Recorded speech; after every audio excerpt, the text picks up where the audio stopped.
Shalom.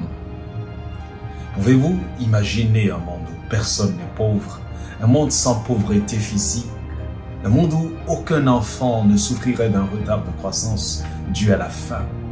Les gens ne mendiraient pas au coin des rues, aucune nation ne serait étiquetée comme pays pauvre, très endetté. Un tel monde n'a malheureusement jamais existé. Imaginons notre monde comme étant un village de 100 habitants qui dispose de 100 pains.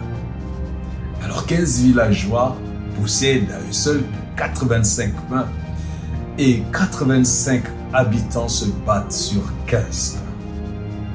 C'est bien triste cette image, mais c'est la réalité de ce que nous vivons dans notre monde. Pourtant, Dieu, dans Deutéronome 15, verset 4, nous dit qu'il n'y aura point d'indigents chez toi, car l'Éternel te bénira dans le pays que l'Éternel ton Dieu te donne en héritage. Pour ceux qui choisissent sa voie, oui, Dieu affirme que c'est possible. Mais malheureusement, il y a beaucoup de voleurs riches. Oui, ils sont si diaboliquement riches qu'ils ne parviennent pas à dormir en paix. Il nous faut changer de paradigme. Il faut essayer le plan divin.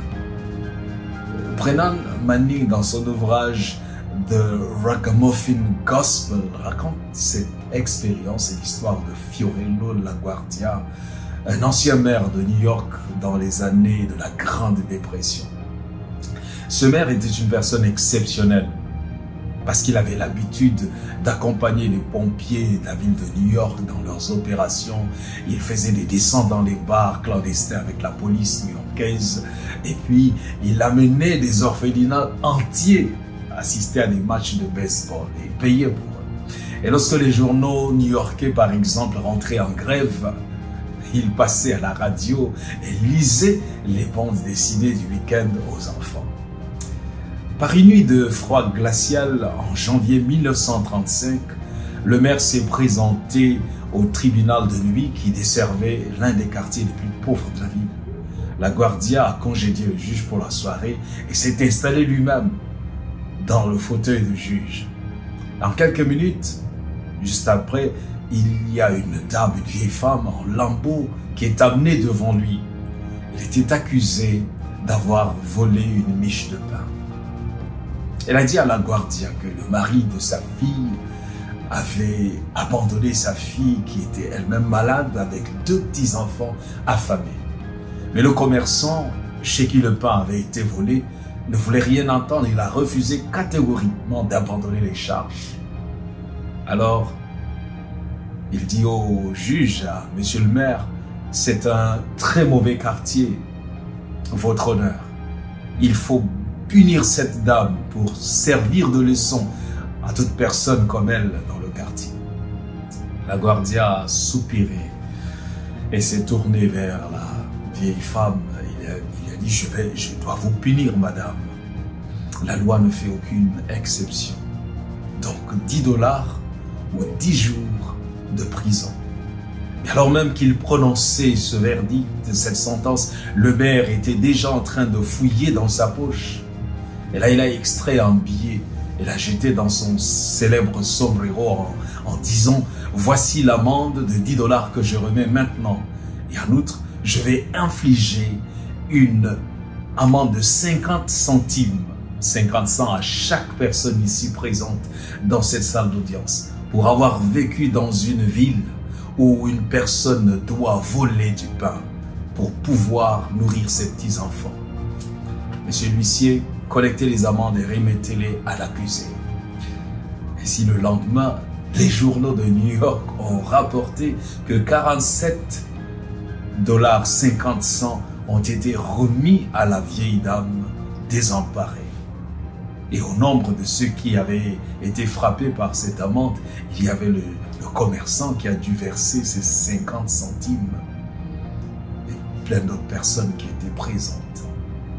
À la fin, c'était un tonnerre d'applaudissements pour saluer le verdict du maire. Aujourd'hui, les riches ne font que s'enrichir. La solidarité s'est enfouie.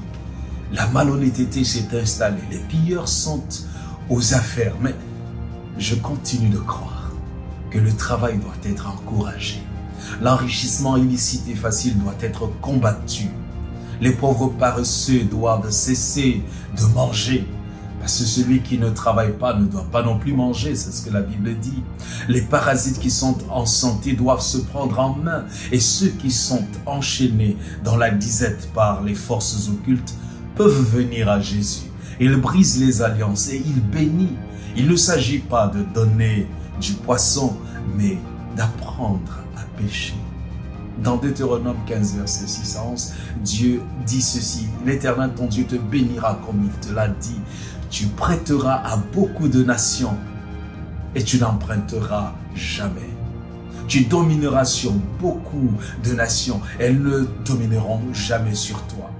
S'il y a chez toi quelque indigent d'entre tes frères, tu n'endurciras point ton cœur et tu ne fermeras point ta main devant ton frère indigent, mais tu lui ouvriras la main.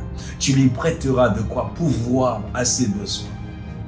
Garde-toi d'être assez méchant. Garde-toi d'avoir un œil sans pitié pour ton frère indigent et de lui faire un refus. Il crierait à l'Éternel contre toi et tu te chargerais d'en pécher. Donne-lui et que ton cœur lui donne. Ne lui donne pas avec regret, qu'il lui donne avec joie, car c'est à cause de cela que Dieu te bénira dans tous tes travaux et dans toutes tes entreprises. Il y aura toujours des indigents dans le pays. C'est pourquoi je te donne ce commandement.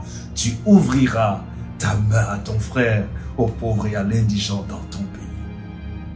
Il dit que si nous obéissons à ces commandements, la pauvreté n'existera pas. Et comme sa loi ne sera jamais respectée, comme il y aura toujours des gens pour être résistants à la voix de Dieu, alors les pauvres seront toujours là. Mais, quelle que soit l'ampleur de la pauvreté, notre pays, notre société a besoin de ce commandement divin. Notre famille doit vivre dans la générosité et la solidarité. Nous pouvons œuvrer à l'idéal et mettre fin à la pauvreté en suivant les directives de Dieu. Nous pouvons éradiquer notre propre égoïsme.